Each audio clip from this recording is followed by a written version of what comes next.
Recording in progress. Well, hello, Florida Southern Moccasins, and welcome to week 3 of our course. And we got a lot to cover today. By the way, today I'm wearing my Brooklyn Cyclones t-shirt, right? Brooklyn, here I gotta love Brooklyn. If you're not aware of it, the Brooklyn Cyclones are the Class A team of the New York Mets. So now that we've got that out of the way, that will not be on any quiz or anything like that. But let's get down to it because, again, we have a lot to cover.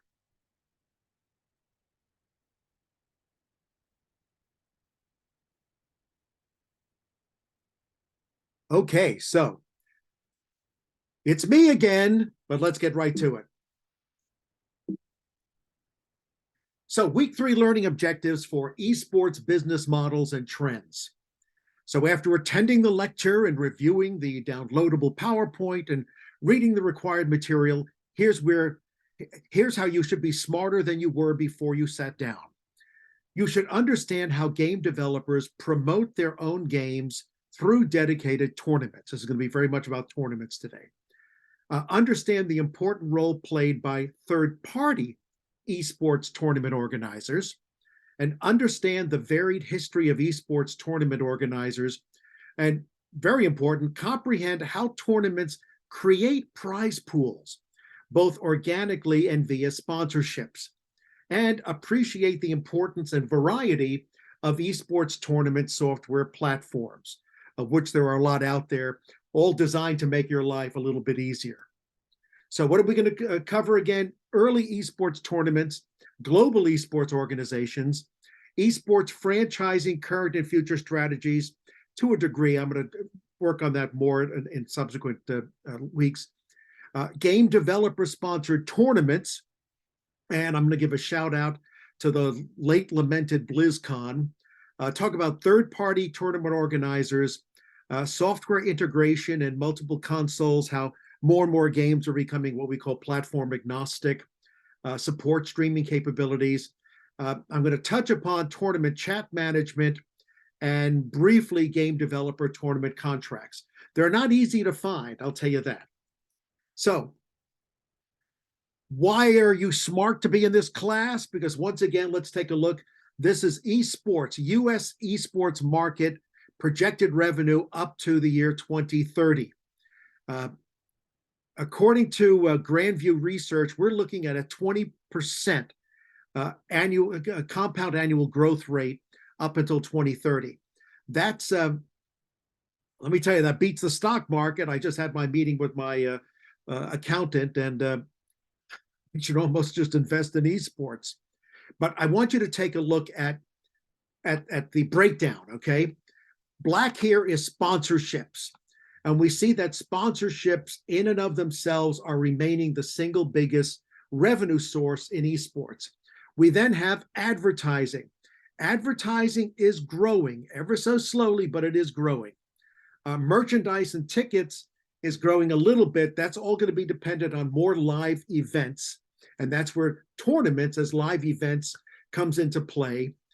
Publisher fees, it's amazing how it's the smallest portion here, and yet it's probably what is funding most of the tournament prize pools from this little bit here. And then media rights are becoming an ever bigger source of revenue stream for esports.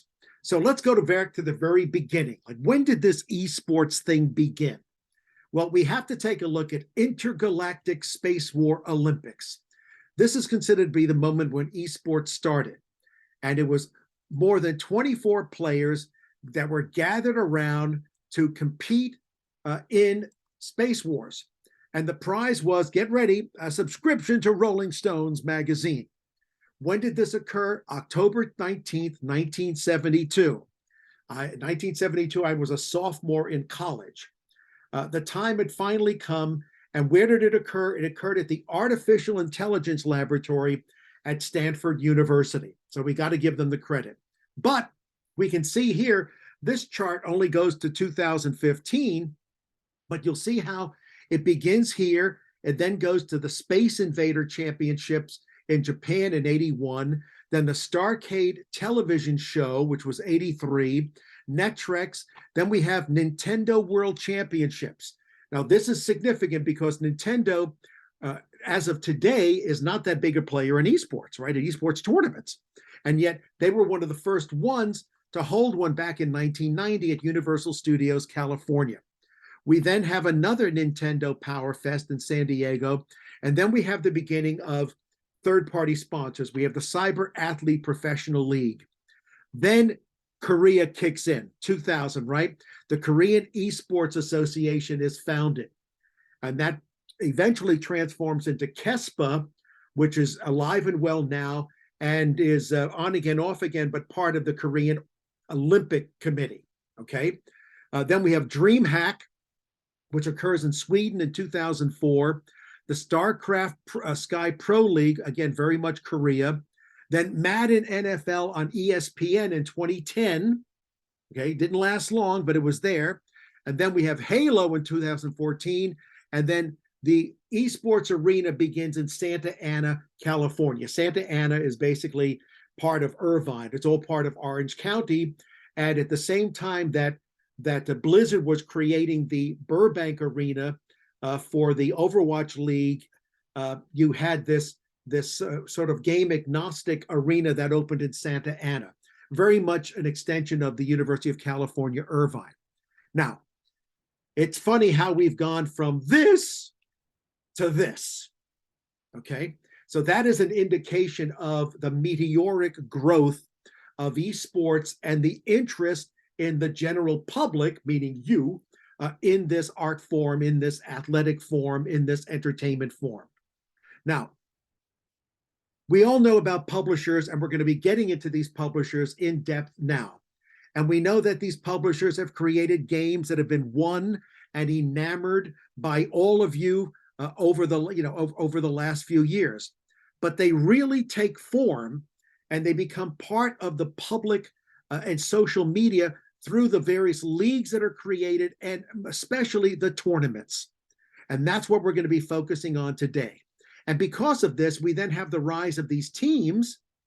Remember, the teams are, for the most part, really corporations that have a variety of teams that operate within them that are all part of these different tournaments and leagues. And of course, we have the platforms, which we've talked about previously, except Mixer doesn't exist anymore. It was a failure by Microsoft. So these are the big three. Okay, now, to carry forth that chart we saw about esports tournaments that stopped at 2015, well, 2015 is really the explosion. 2014, we see the explosion that has occurred in tournaments. And we can see here the delineation of all these different tournaments. Dota, again, being the biggest one in terms of prize pool. Okay, we're looking at $30 million and above. And then notice StarCraft, LOL, although LOL we're going to see is really falling behind in terms of prize pools, but we'll get to that a little bit later. But we can see here how many games have attempted to establish themselves via tournaments as worthy of your competition, your time, your money. Okay, which leads us to what are the most popular esports tournaments, and this is for last year. And here we take a look at staggering figures, okay? We're looking at Worlds, okay? The 2022 Worlds, which we're going to talk about a little bit more depth later. I mean, we're looking at 143 hours and 45 minutes of airtime. Okay, that's mind-blowing. All right. The other thing that I want to point out is what's following up on that is Southeast Asia. Okay, Southeast Asia, Indonesia. Then we have, the League of Legends in Korea. And then we've got Brazil there. Then we've got Belgium. And then we've got, the international. And you can see here the degree of interest and how these tournaments have established themselves and how they're getting viewer eyeballs that basically would put many traditional sports to shame. Okay, now we're talking tournaments, we're talking money, And in this class about business models and trends, we've got to figure out, where's this money coming from? All right.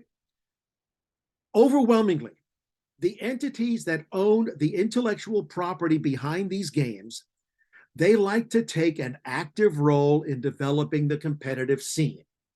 In fact, we could say they take an overactive role. They take a monopolistic role.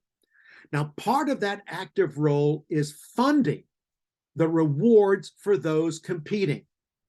So when we go back to that thing where we saw publisher fees and all that, those publisher fees, while they might seem small in that little graph we saw, are staggering amounts of money, staggering amounts of money. And these publishers realize that to maintain the interest and to, if anything, enhance and further the interest, we need to provide ever greater sums to those who are competing. So broadly speaking, the largest prize pools tend to be for developer-sponsored competitions, like Epic Studios sponsoring the Fortnite World Cup. They're footing the bill in terms of prizes. Now, usually, the way this works is the top finisher in a tournament gets 50% of whatever the stated prize amount is. The second runner-up gets 25%. The third gets 15%. The fourth gets 10%. What does this model? Horse racing, win, place, show, and who finished fourth. All right. 5 on there, they got nothing. They spent money on hay and for the jockey, and good night. Now, esports and other tournaments have addressed this, which we'll get to in just a minute. Now, as prize pools increase, event viewership, live and online, increases, sponsorship dollars increase, and of course, the prestige of the tournament grows. Now, esports tournament profile is often tied to the size of their cash-based prize pools. And this is everything from a community-based arcade where, you know, we're pooling our dollars and the winner gets $100 or $500 and various LAN events, all the way up to the international, right? Dota's premier event, which had a $34.3 million prize pool. That was in 2019. So you can see here basically how most of it operates. But esports has also tweaked how the prize pool is done. And so that leads us to what's called the head and tail approach. Now, an alternative form from the 50% rules is the long tail. Now, the long tail will decrease the percentage difference in earnings. What does that mean? That means it's as we get lower into the participants' ranking, the less money they get. For example, the top finisher will get 50%, the second gets 25, the third gets 15, the fourth 10, and so on, so on, so on. Okay? You might be thinking, well, gee, how thin can we slice this pie? Well, let's take a look. Okay? Here's an example of a head-tail competition where you see that the first place team, newbie, got a prize money of $5 million. All right, Vici Gaming, 1.5 for Evil Geniuses, 1 and change. And we go all the way down to the 13th level where Fnatic and Team Empire got $21,732. You may very well be saying, golly, that's quite a drop from $5 million for the number 1 team to $21,732 for the 2 teams tied for 13th place. Well, it sure beats nothing, right? It sure beats nothing. So what is it? What's the rule? The rule here is that all the participants of your tournament will win money with a minimum of their original participation fee. Of course, this rule works if you get additional money pool. In other words, maybe sponsors are kicking in, or else everybody will then earn some of the money they gave you. So the more money we can aggregate from the publisher deciding we're going to give this much money to sponsors chipping in their money, then that's going to be more money as we go, as the tail progresses. All right.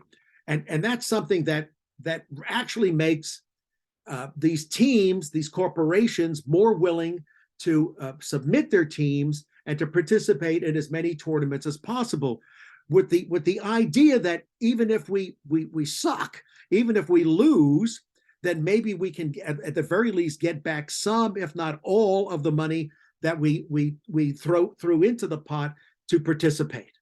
Smart move. Okay. So again, here's leading esports games worldwide in 2022 by cumulative prize pool in US dollars. So what we see here is, once again, Dota 2, China, Dota 2. And then second to that is a game called Arena of Valor, which for some of you might be new. And it taps into and illustrates the trends that I've been dropping so far. Go down here. Arena of Valor is a multiplayer online battle arena, a MOBA game that was developed for mobile. Right? Mobile.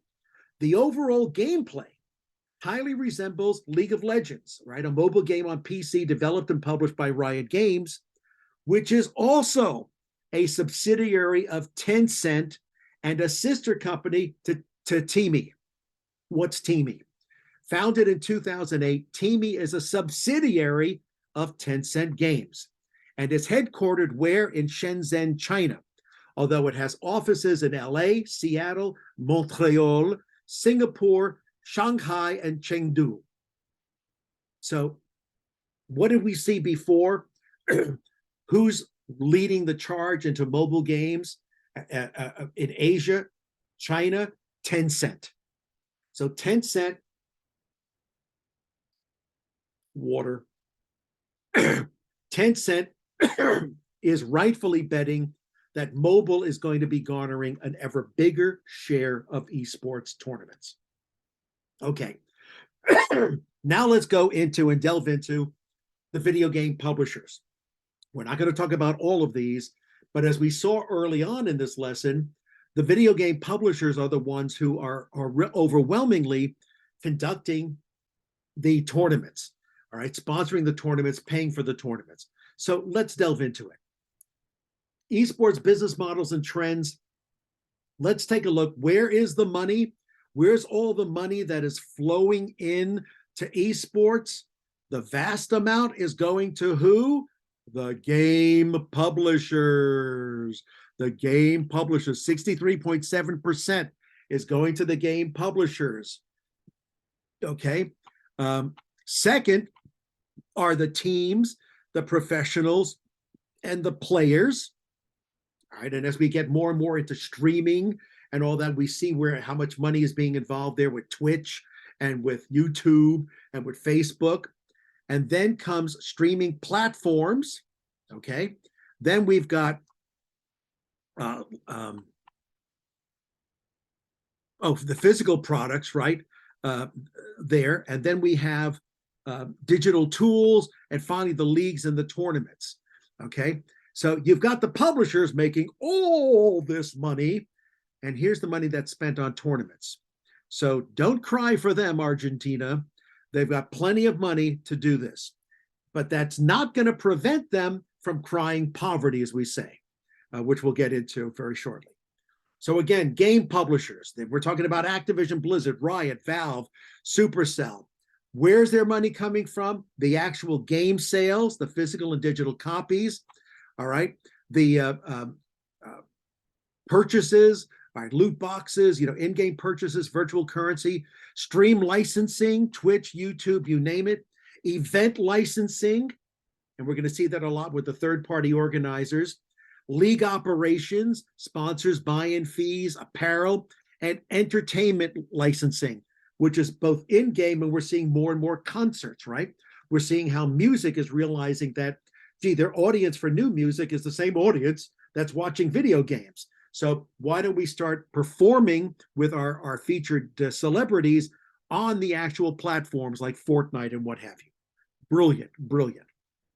Okay, I want to start with Sony. Okay, I want to start with Sony because it's Nintendo, right? Okay.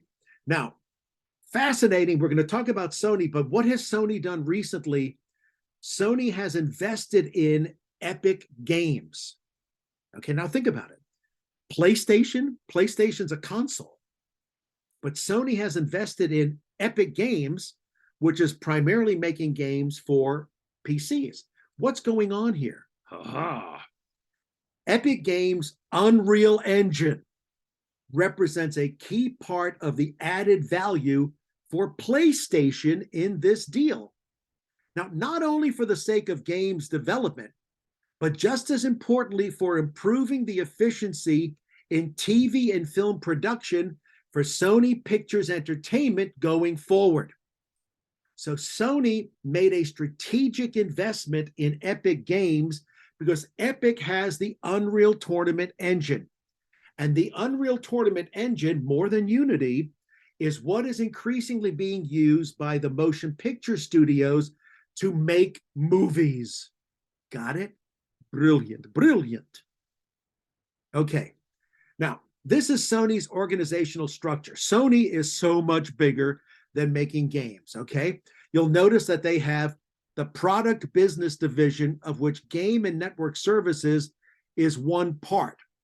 Music, pictures, electronic products, solutions, right? Imaging, sensing, all that is another division.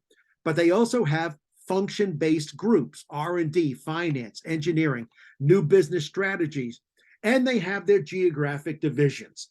All right, Asia Pacific, Europe, China, US, and US. US is big enough to warrant two. So we can see here that when Sony makes a decision, they're making a decision. I can tell you that investing in Epic was very much about new business strategy. So there's a lot of intra-corporate communication that's occurring there. But Sony has revealed that despite the high praise heaped upon it and its expanding library of impressive games, the PS5 has only sold 19.3 million units in total since its release in November of 2020. Now, is that something for us to sneeze at? Not exactly, but that's not all that impressive, which means that there is stress on the console gaming market. Now, those of you who've got the PS5 love it, and for right reason. But Sony has also got to be looking at the slowing of sales in its consoles and has got to be paying attention to that. Now, Sony is getting into tournaments through acquisitions, okay? M&A is very big and is all over the place in esports and the gaming industry. M&A, mergers and acquisitions. Now, Sony is acquiring the esports tournament platform Repeat.gg, right? GG means good game. Although it really means the ballywick of, oh my God. Yeah, okay, that brain fart, okay. Buying Repeat.gg is marking its latest investment into esports. Now, Repeat.gg has put on more than 100,000 tournaments with over 2.3 million participants, which isn't all that great. However, these tournaments feature popular games like Fortnite, LOL, Call of Duty, Warzone. Now, why are they doing this? Together with the talented Repeat.gg team, we're excited to explore more ways for players to engage in competitive gaming and expand the breadth of our esports offerings. Who said this? Sony Interactive Entertainment's Stephen Roberts, as he said, "We look forward to sharing more updates with our community in the future. If you can't beat them, join them. Or if you don't have the effort, energy, or time, or think that it's worth us to reinvent the tournament wheel, let's go out and buy a company that's already doing this." That's the Sony strategic move. In the same way that Sony has purchased existing Hollywood studios to enter the American filmmaking and movie making industry. Okay, now we're going to move over to Blizzard games. Blizzard, remember Activision Blizzard, even though Activision and Blizzard have not really been all that communicative. They essentially operate as two unique corporations. But Blizzard, you got to love Blizzard. I mean, who doesn't love Blizzard? I mean, take a look at the Blizzard games and you're like, oh yeah. This rocks and all that. I mean, World of Warcraft ain't going anywhere anytime soon. Overwatch 2, good luck. I mean, Hearthstone, the game that refuses to die. Diablo, Heroes of the Storm, another game that refuses to die. StarCraft, which is still a giant of a game in Korea. Various classics, BattleNet, all that. Now, let's take a look at the net revenue generated by Activision Blizzard from 2015 to 2022 by platform, okay? You'll notice that for Activision Blizzard, blue represents consoles. Okay, not bad, and basically equal with PCs, right? Black represents PCs. Now take a look at gray, right? This is mobile gaming, okay? This is significant. This is significant. And how has it done this? It's done this a lot through acquisitions, okay? Through acquisitions. Because they were able to see that, wow, this is where things are going, okay? Now here's the number of monthly active users, MAU, monthly active users of Blizzard Entertainment worldwide from the first quarter 2018 to the second quarter 2022. You'll notice it's declined a bit, although the second quarter of 2022, we saw a nice increase from 22 million in Q1 to 27 million in Q2. Okay, so Blizzard is nothing to sneeze at, but it has noticed its share going down. Okay, so what are they doing? They're doing a lot more tournaments. The Hearthstone Masters, the Hearthstone Battlegrounds, Lobby Legends. All right, they're trying to do more tournaments for Overwatch in the college level, college and university level, where frankly Overwatch has been kind of mamby-pamby, all right. But they're looking, they're casting the net wider than they have in the past. And we've got to take a look at Mythic Dungeons. Now, Mythic Dungeons is a simple 2D platformer game inspired by Castlevania High Def, right? It features arcade-like gameplay with high replayability and easy playability, but it also offers online cooperative play with up to 10 players. So you can see here that with Mythic Dungeons, they were immediately looking at the tournament capabilities. And as a global finals, for global finals, okay, prizing breakdown, 30K per group, 300K global finals. Right, time trials, one seasonal time trial, global except China, open sign up. Blizzard is always looking at new ways to generate money. But one of the old ways of generating money and interest, more interest, was BlizzCon. I loved BlizzCon. BlizzCon was something that was absolutely fantastic. I mean, it was fantastic for BlizzCon paying attention to all the various games that Blizzard did for its cosplay, but it's canceled. And ostensibly, it was the pandemic that canceled it. But the fact of the matter is that it was canceled because the pandemic was an easy excuse. Because BlizzCon Blizzard said BlizzCon lost money, that they lost money on this celebration, which I find hard to believe. But then again, you're renting the entire Anaheim Convention Center. You're having to bring in all the subsidiary studios that are making these games for you. You're hosting the tournaments. You're bringing in some of the top teams from all over the world. Suddenly, it starts to add up, and you can see where BlizzCon may have been a loss leader for them, but it was a loss leader that increased and enhanced the profile of their games. Now, let's move on to Epic. All right, let's move on to Epic. Epic is fascinating, and we just saw a little reason why, because Sony just invested in it. Didn't invest all that much money in it, but invested enough so that they can become partners with Epic, especially when it came to the Unreal Tournament engine. right? Epic made its name originally through the game engine, all right, through Unreal Tournament. But Unreal Tournament also had a tournament that was associated with it. So Epic Games is an American video game and software developer and publisher based in Cary, North Carolina, right? Not exactly a town that pops out in your brain. Now, the company was founded by Tim Sweeney as Potomac Computer Systems in 1991 and was originally located in his parents' house in Potomac, Maryland. It's amazing how many high-tech companies began in mom's house or in the garage or what have you. Now, following the first commercial video game release, which was ZZT in 1991, the company became Epic Mega Games in early 1992 and brought on Mark Rhine, who has been its vice president ever since.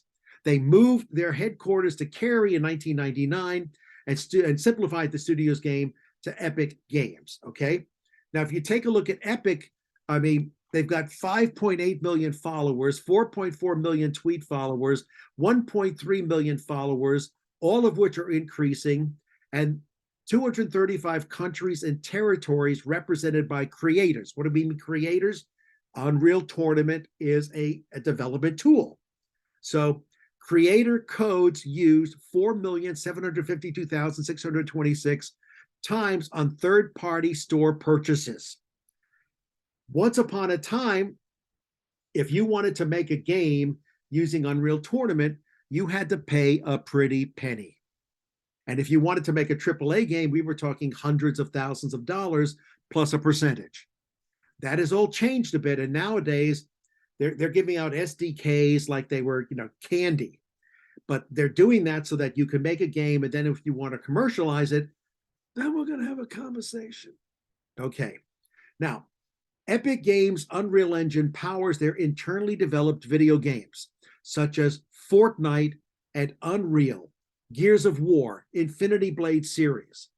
Now, in 2014, Unreal Engine was named the most successful video game engine by Guinness World Records. Unity has been chomping at the bit, but you'll notice Unreal Tournament it's a game in and of itself. Okay, so the game engine was used to create a game that has its own tournaments. Okay, Unreal Tournament is a first-person arena shooter video game developed by Epic Games and Digital Extremes. Now, the second installment in the Unreal series, which was first published by GT Interactive in 1999 for the Windows, was later released on PlayStation 2 and Dreamcast by Infogames. Okay? Players compete in a series of matches of various types with the general aim of, surprise, out-killing opponents.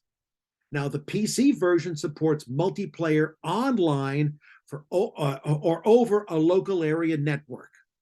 Okay, so you can see the evolution that has occurred here of this particular game by Epic. Now, the Unreal Engine, okay, is a 3D computer graphics game engine developed by Epic Games, first showcased in the 1998 first-person shooter game Unreal. It was initially developed for PC first-person shooters. It has since been used in a variety of genres of games and has seen adoption by other industry, most notably the film and television industry. Ergo, Sony's investment now in Epic. It's written in C++. Now, the Unreal Engine features a high degree of portability, supporting a wide range of desktop, mobile, console, and virtual reality platforms. It's covering all the bases. Very smart, Tim Sweeney. Okay. Now, Epic Games also was one of the first to have its own store, right? Its own store where you are able to download, buy, purchase Epic Games' most popular titles. Okay. And this Epic Games store was originally designed to rival Steam, which was a distributor created by Valve. Okay. But now Epic, I mean, look at all the games that you can get via Epic, including Rocket League, which they did not develop, was developed by Psionic Studios out of San Diego, but which then was purchased by Epic Games, right? Mergers and acquisitions, alive and well. Okay. Now, since I mentioned Valve, let's talk about Valve. Valve Corporation is an American video game developer, publisher, and digital distribution company. It's headquartered in Bellevue, Washington, outside of Seattle. It is the developer of the software distribution platform Steam and the franchises Half-Life, Counter-Strike, Portal, Day of Defeat, Team Fortress, Left 4 Dead, and Dota. Okay, and we see here, you know, Valve for the most part is like sitting pretty on the games that basically it's legacy games. They haven't been cranking out too much new, but the money keeps rolling in, so why not?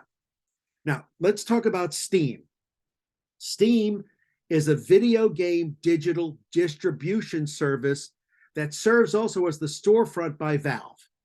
It was launched as a software client in February of 2003 and as a way for Valve to provide automatic updates for their games and expanded to distributing and offering third-party game publishers titles in late 2005. Was really one of the first ones to think of this, and it really was brilliant. Now, it offers various features like what? Digital rights management, DRM, digital rights management, game server matchmaking, and anti-cheat measures and social networking and game streaming services. It provides the user with automatic game updating, saved game cloud synchronization, and community features such as friends messaging, in-game chat, and a community market. Now you can see here that by Steam offering this, where other platforms like Twitch and YouTube and Reddit and Discord are saying, we need to start replicating what is being offered already by Steam and by Epic Store so that we can steal some of those eyeballs away from them. Get it? Get it? Okay. Now, let's talk about Riot, okay? Riot. Riot Games is an American video game publisher, developer, and esports organizer based in Los Angeles, California. Riot Games operates 14 international League of Legends esports leagues, right? 14 international LOL esports leagues. It operates the League of Legends World Championship and the Valorant Champions Tour, right? Riot has really been on top of its game when it comes to creating these tournaments for their IP. The company, with offices worldwide, sells corporate sponsorships, merchandise, and streaming rights for its leagues. Now, among the team owners in Riot Games leagues are the owners of the Washington Wizards, the Cleveland Cavaliers, the Houston Rockets, the Golden State Warriors, the Philadelphia 76ers. You'll notice basketball, they're into it. The Los Angeles dollars, I might as well call that. They just had the largest luxury tax. The Los Angeles Dodgers. And by the way, you do know that Dodgers is an extension of when they were in Brooklyn. When they were a baseball team in Brooklyn, they had a bunch of names. They were called the Brooklyn Superbas. Then they were called the Brooklyn Robins. And then they were called the Brooklyn Trolley Dodgers. Why? Because to get to Ebbets Field back in the 40s and 50s, Brooklyn had an extensive trolley network, and you literally had to dodge trolleys or get killed on your way to a Dodger game. And then they shortened it to the Brooklyn Dodgers, and then they kept it as their name when they went to Los Angeles in 1957. Okay, AOL, America Online co-founder Stephen Case, and the life coach, Tony Robbins, the man who tells you how to live your life and charging you for it, has made so much money, he's now investing in esports.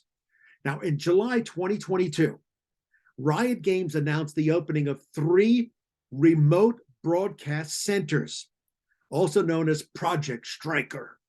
These RBCs, these remote broadcast centers, will globally stream live sports productions of LOL esports Valorant Esports, and Wild Rift Esports. Why? Latency gone. Take advantage of immediacy. Take advantage of not having all of your eggs in one broadcast center. Okay. Riot, though, has faced allegations and lawsuits claiming a toxic workplace culture, just like Electronic Arts and so many others, that it works its people to death, including gender discrimination and sexual harassment. Now, the company was criticized for its use of forced arbitration in response to these allegations. We could have a debate about that, but we're not going to, okay? Now, the other thing about Riot is Riot has been very good at delineating the tiers of tournaments for its games. And we've touched upon this a little bit, but it's worth going over. Here's taking a look at Valorant community competition tours. So if you're getting together at Florida Southern, or you're getting together at the YMCA and you want to host a Valorant tournament, and it's a small tournament, which means it's participant driven. It's not produced, okay, produced by some third party television network or what have you. It's a small event, all right? It's got players, it's in a PC cafe or a LAN setup, it's a community organizer, and the prize pool does not exceed $10,000, which I don't know about you, but that's a hell of a prize pool for a small event, or 12 grand in non-cash prizes. It's a local event. There's no international play. What's the purpose? It's for fun. It's organized. It's social play. Guess what? Go forth and have fun. Do it. There's no IP licensing that's required. However, when we start to get into a medium tier, all right, medium tier businesses and brands, esports org, influencers, prize pool does not exceed 50 grand. All right. So between 10 grand or 12 grand in non-cash prizes and 50, now that's medium. All right. And why are you hosting a medium one? You're seeking to monetize and or grow a brand or business. That brand could be you as a third party tournament organizer.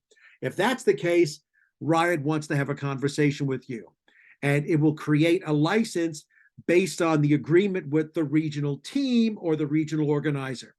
And then when we get into serious money, then we're talking about serious licensing, okay? It's not easy to find these licenses online or elsewhere. So it's very much depending upon the individual that's putting on the prize. Now, Riot Games business model in a nutshell. Okay, we talked about what it is. It's an esports tournament organizer that was founded by Mark Merrill and Brandon Beck in 2006. Think about it, 2006. Most of you were born then. Some of you were actually like thinking human beings. And that's when Riot gets started and is now worth billions upon billions of dollars. Riot Game generates the bulk of company revenue through in-game purchases, through advertising and sponsorship revenue from game tournaments broadcast on YouTube, and corporate sponsorship and streaming rights. Lastly, the company sells a range of game-related merchandise in its online store. So what do we have here? In-game purchases, all about microtransactions. You gotta love microtransactions. Advertising. Sponsorship is advertising, YouTube ads, and tournaments where we have corporate sponsors that are getting in on the game to promote their product and services there, and also the selling of merchandise through the tournaments, which is still pretty minuscule, but it still counts, okay? But we got to take a look at something that blows our mind, which was Worlds 2022, okay? The 2022 League of Legends World Championship was the most watched League of Legends event in history, with 5.1 million viewers at its peak, 1 million viewers more than the second most watched 2021 League of Legends event, okay?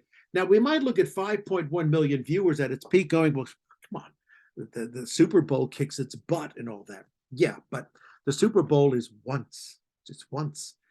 Worlds 2022 is the culmination of a series of tournaments leading up to that.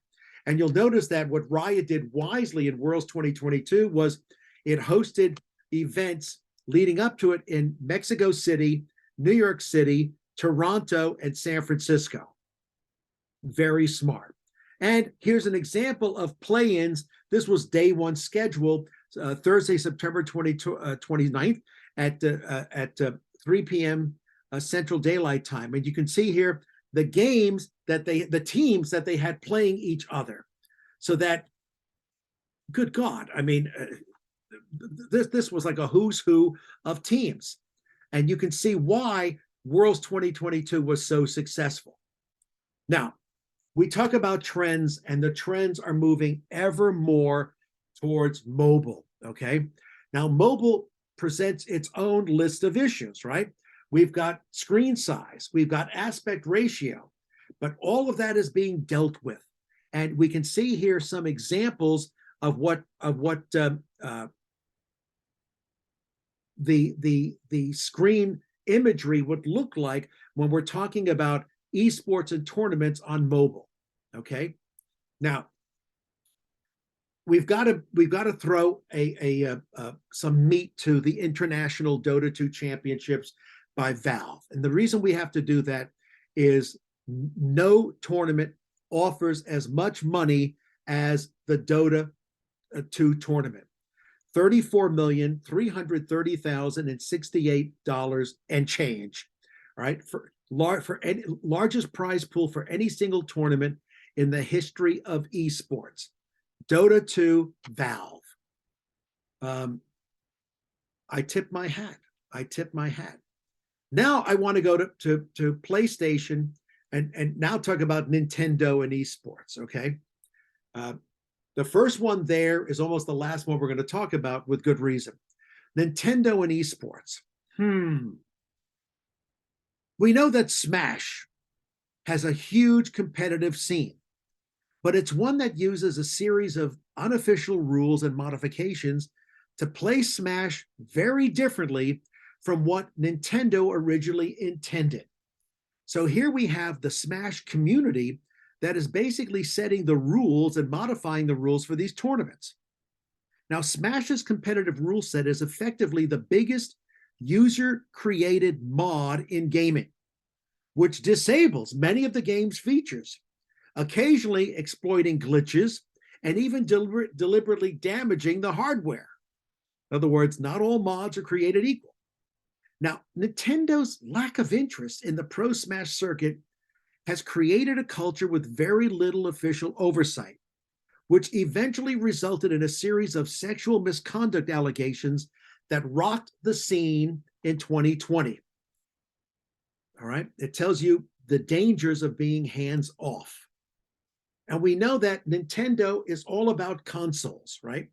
I mean, the esports facility that we are building here in Pittsburgh is going to have 80 plus machines, of which at least a dozen of them are going to be consoles. And that's because we know about the popularity of fighting games. All right. I mean, you can't deny it, and we want to tap into that. Now, Nintendo, though, has really introduced a game changer, and that is Switch. Okay, that is Switch. The Nintendo Switch is a video game console developed by Nintendo, released worldwide March 3, 2017. What is it?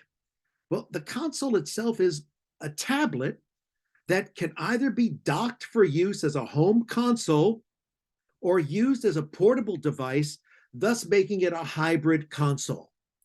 Brilliant move. Brilliant move. Now, when we look at Smash tournaments, we have to look at something like Splatoon, right? Splatoon 2. I admit, I think of myself as a creative individual. I never would have come up with Splatoon 2. I mean, it was like, okay, brilliant, okay? Now, moving on, we talked about third-party tournament organizers. Right? Overwhelmingly, the tournaments are done by the game publishers who are fronting their money, setting up the rules and governance, except for Nintendo and Smash. But we now have this is just a sampling of third-party tournament developers. For example, we've got World Cyber Games. All right. I consulted with World Cyber Games to set up the 2019 or was it 2020, the games that were held in Xi'an, China. In fact, I was supposed to be there, but since I consulted in China, I kept telling them, you've got to send me the letter because I've got to go to New York and I've got to go to the Chinese consulate in New York. And they take their sweet time doing this. And sure enough, World Cyber Games Korea it was not enough time for me to go there. But instead, I set up all the speakers who then went. Live and learn, right? What do they specialize in? They specialize in a lot of Korean games, a lot of Korean popular games, Crossfire, Warcraft 3, Reforged, Honor of Kings, and FIFA Online. But then you also have Electronic Sports World Cup. This is French. It's a French tournament creator that's very, very popular in Europe.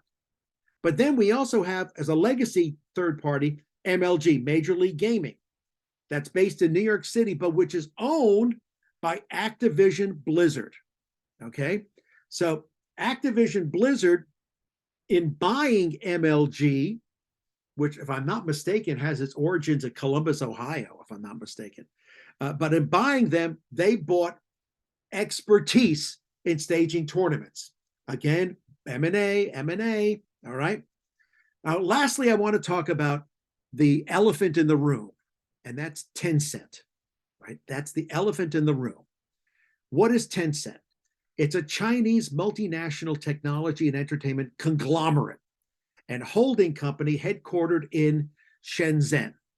You know, China's got more cities with billions and billions of people than any place on the planet. And you can see, look at the Tencent towers in Shenzhen. Mind-blowing. It is one of the highest grossing multimedia companies in the world based on revenue. It is also the largest company in the video game industry in the world based on its investments, with Tencent Games being the subdivision of Tencent Interactive Entertainment Group, and is focused on the publishing of games. Now, while it's focusing on the publishing of games in China, it realizes we need to think bigger, okay? Now, the top 10 countries by game revenue, China is number 1. But why stop there? Okay, why not Japan? Why not Korea? Why not Europe?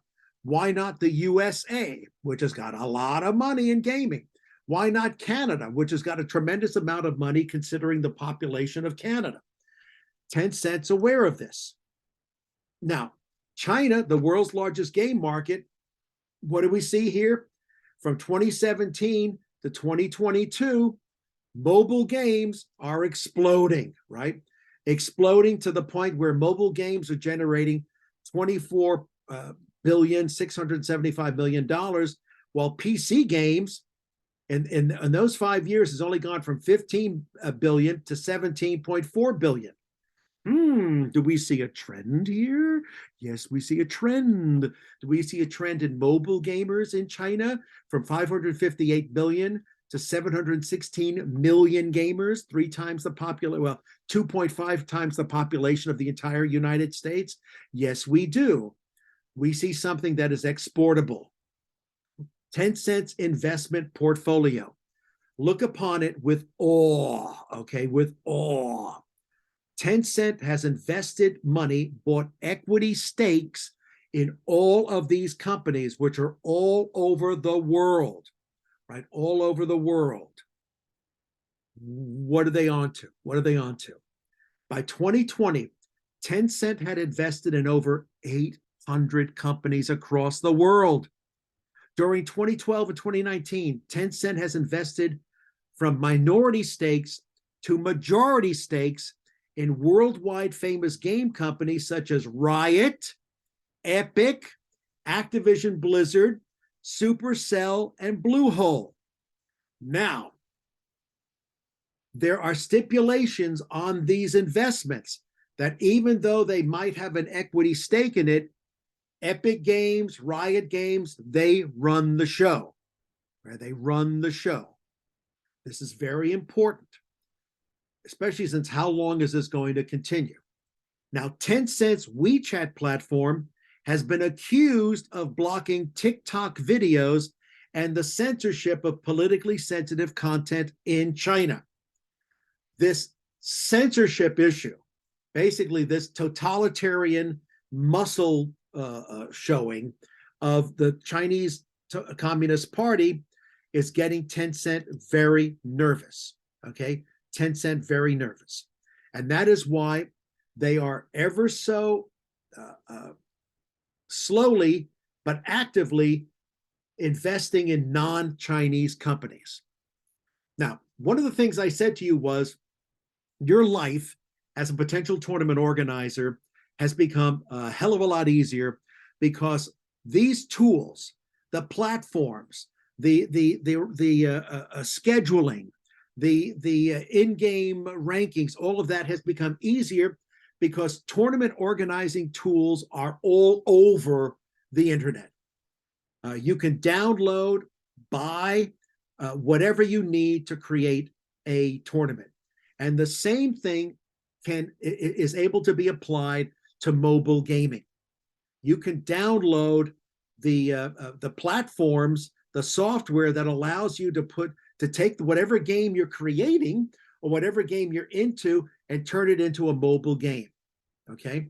Now, the last thing I want to talk about is something that esports does not get enough credit for, and that is esports for charity, right? Esports where it's earning money for causes, for positive causes.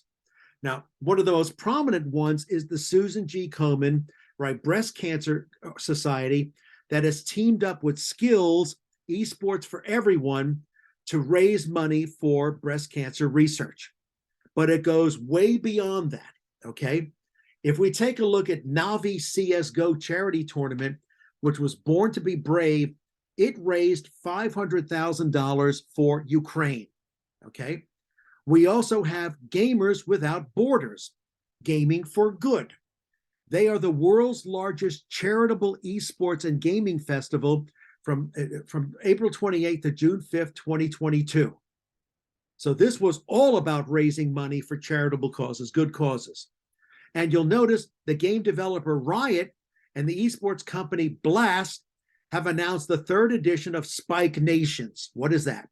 It's a charity Valorant tournament for the Europe, Middle East, and Africa regions, where growth in esports is just getting started and has the potential to grow significantly in the future. This tournament will gather 12 teams from Europe, Middle East, and Africa. Brilliant move, brilliant move. And later on, when I talk about esports internationally, we'll see where where India is doing some brilliant things through the British Commonwealth of Nations. Okay, kids, that is my presentation for week 3. A lot of information there, but a lot of hopefully good information. So thank you very much. I look forward to the discussion forums. Get rid of that, Don. And I look forward to your assignments. Okay, thank you. Bye.